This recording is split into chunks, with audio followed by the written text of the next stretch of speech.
A little bit of a funny story for you guys before I get into the actual video. So, this camera that I'm using to record this video, originally I told my buddy Andrew that I needed a good camera, like a good, just like talking head camera that I could like upload some good YouTube videos on, and it just to be like not too expensive, but like high enough quality for like those kinds of videos. So he recommended me this one. It's the Sony ZV 1F vlogging camera. So he recommends that to me. And I've been like, there's a couple videos originally like on my YouTube channel. Like the first two videos I ever made were from my webcam that I have attached to my PC. And the audio quality is just garbage and the video quality is absolute balls. But it's kind of like you could compare and contrast it to the camera that I have now, and it's better, but it wasn't like amazing. So I'm using this camera, and I'm like, I really should switch to a 4K camera just because like I feel like it would be better quality, and like the videos, like after I'm done editing them and putting them on YouTube, like YouTube obviously compresses them even more. So they like look grainy even though it's in 1080p like originally when I record and I put it into the editor. So I'm talking to my one buddy at work who's like different from the friend that recommended me this camera, and he's like, "Well, just look it up online," like because he works at Best Buy, um, as well as working with me where I'm at right now. So he's doing two jobs at once. So I asked him, I was like, "Hey, do you have any like used 4K cameras that I'd be able to pick up for like 100, 100, $200?" And he's like, "Well, yeah, I could get one for you, but like just look up like what kind of camera you're looking for." So I look up like good, cheap 4K like cameras that are high rated, but like good quality and they're not too expensive. Excuse me. So lo and behold, the internet shits out the name for my camera. And I'm looking at it like, you've got to be shitting me. Like, there's no way it's recording 4K right now. And I said, I swear to God, if this is like a thing where I bought the camera, but I had to go into the setting and change to 4K, I'm going to be so pissed. So I get home that night, I go into the camera, and it was a setting that I just never put on. So I never like had it this entire time that I've been recording all these videos on YouTube. I've had it set to 1080p and not to 4K. So awesome. We love me being a technological retard, but it is what it is. So now, hopefully, this video is whatever you're watching this on. Hopefully, it's higher quality. Should be. So we'll just go from there. Um, whether it's me or whether it's somebody that I'm training, I always have and I've always preached to go into the gym with a plan. And never at any point in my life, like when I even started working out or when I like have had people started working out, when I started training, when it was at like a gym setting.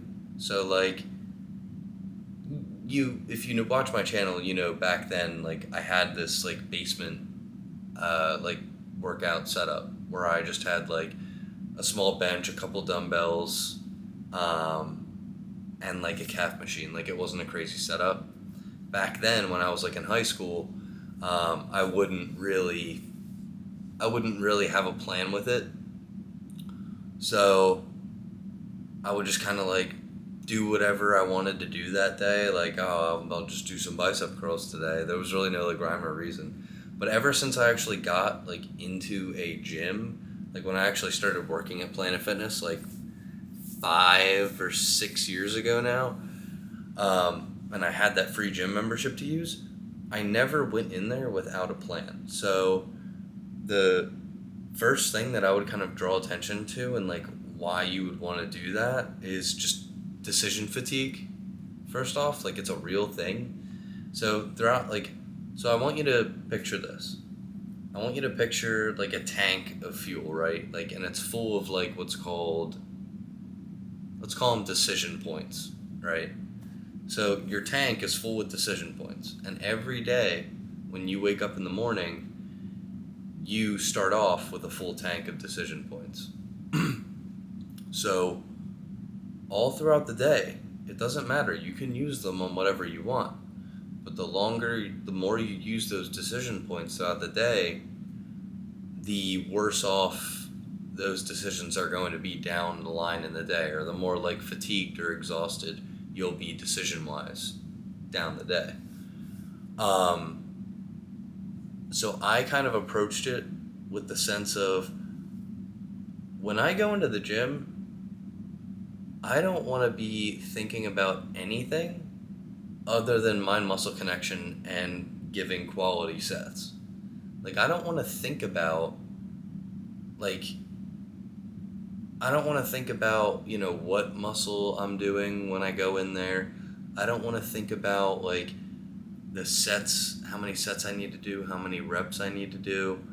I just want to have something together where I go in and I know all of that information. And that kind of like goes into the second thing I was going to talk about is measuring progress. It's very, very hard to track where you stand now and where you want to end up, like what kind of goals you're looking for, and like progressive overload. It's hard as shit to obviously to track progressive overload if you went in one day and let's say you benched 110 pounds, not including the bar weight, for 4 sets of 10. Let's say you're able to do that. And then you come in the next week, or you come in, like let's say you have like a lighter chest day the next day. So then you're coming in the next week on your heavy chest day, and now you don't remember what you did, but like you want to obviously up the weight and you want to keep like progressively overloading. So like you're like, I think I did like 100. So let's put 105 on this. Let's put 105 on this session. So it's like it's harder to like know how many sets you were doing, how many reps you were doing. It's easier, like it's more time up front for you if you like. For me, I have it in my phone notes. So I pull up my phone notes. I literally have like Monday through Saturday, and I have the muscle group, I have the exercises in there, I have the sets, the reps. Like if I like the machine that I'm training on to be on like a certain like, how like with like a cable fly or something where you're bringing your hands in to have like kind of a crossover movement for your pecs. There's like different heights on the machine, right? Like even the height that I like it set to, I'm not just feeling that out every time. Like I'm working out. Like if I'm working out what height I want. So like let's say I'm new to a certain exercise and the machine has to be set up a certain way. I'm putting in that exercise, I'm putting down how many sets and reps I'm doing, and I'm putting down how I had the machine set too. So like the next time I go into the gym, I'm just going right in. I know what my plan is. I'm being more time efficient. Because let's be real, if you're going into the gym and you don't have a plan and you're just going off the vibes, it's all fun and dandy, but you're spending a quarter of the time figuring out what you want to do and what you want to do next, instead of just going right from one machine. You know what you're doing. You crank out the set, hit your stopwatch, you're resting a minute, boom, boom, boom, you do all the sets, and then you know exactly what machine you're going to next. It just takes so much time and effort out of the gym, and you can place that effort elsewhere.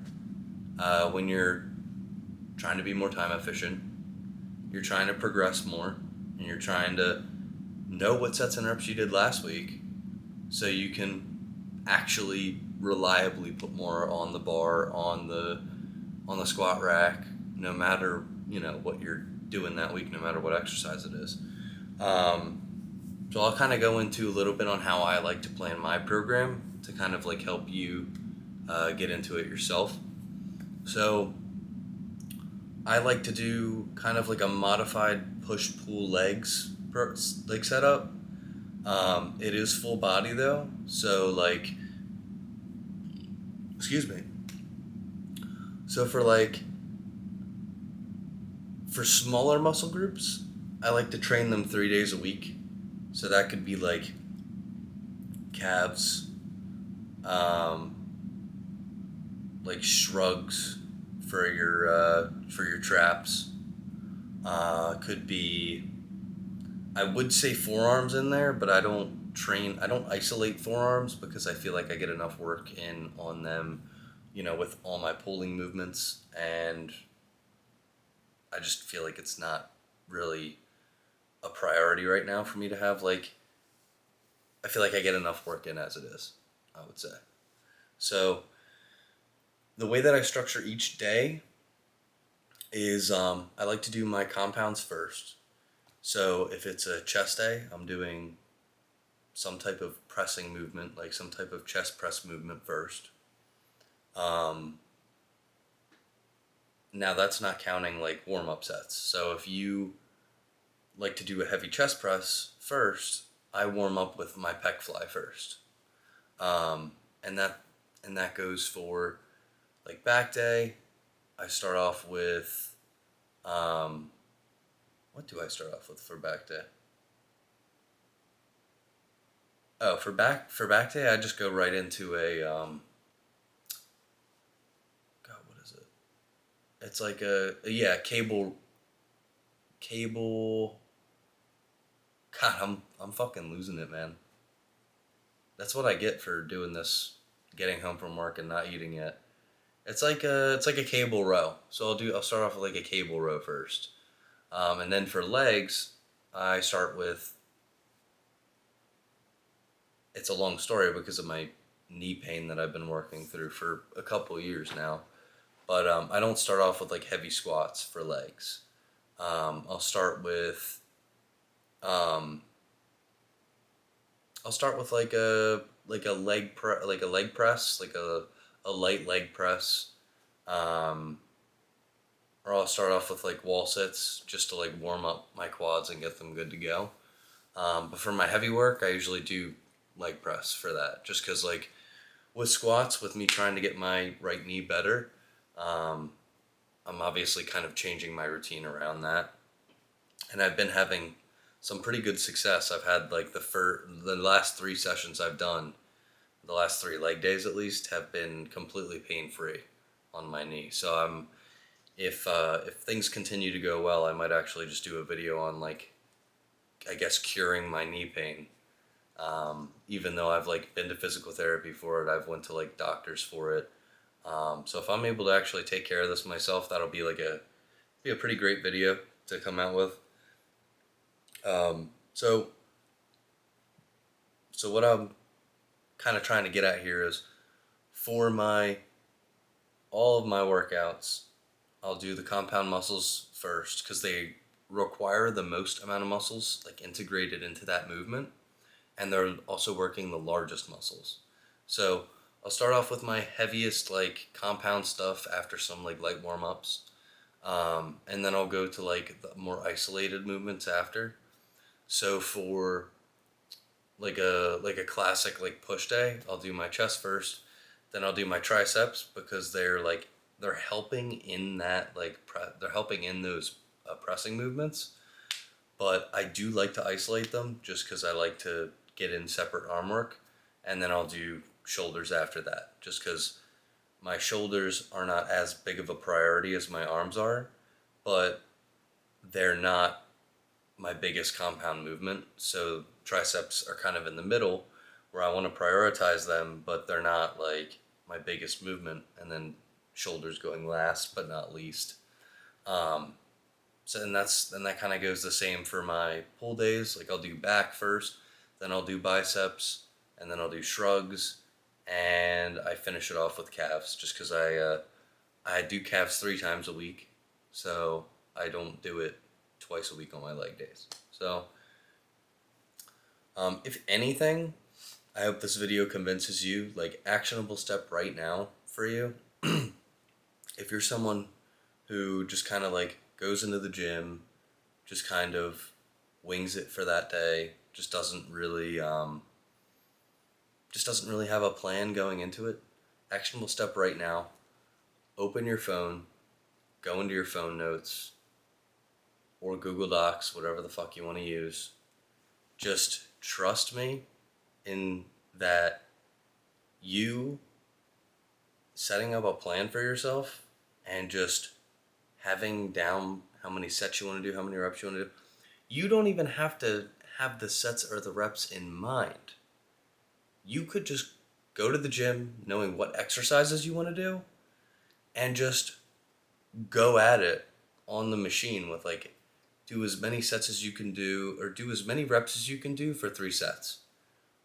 Put it down in your phone notes what you did, and then you can adjust the numbers from there. So, like, let's say you do like 3 sets of like 18 because you got a good amount of reps in. You could say to yourself, like, after the workout's over and you're home, like, oh, well, I don't really want to be doing 18 reps a set, but I do want to do 3 sets. So you could up the weight so your sets, you're not doing 18 reps. So just get in there, go in there with a plan. Even if you don't know what sets or reps you want to do yet, just go in there, do what you can, and then adjust the numbers after the fact. So I hope this video helps you. I hope you take my fucking advice and just go on your phone and get a plan down. If you want to work with me personally, or you want me to come up with a training program for you that we can work on together, my website links are going to be in the description below. You have it in YouTube, be great. Goodbye.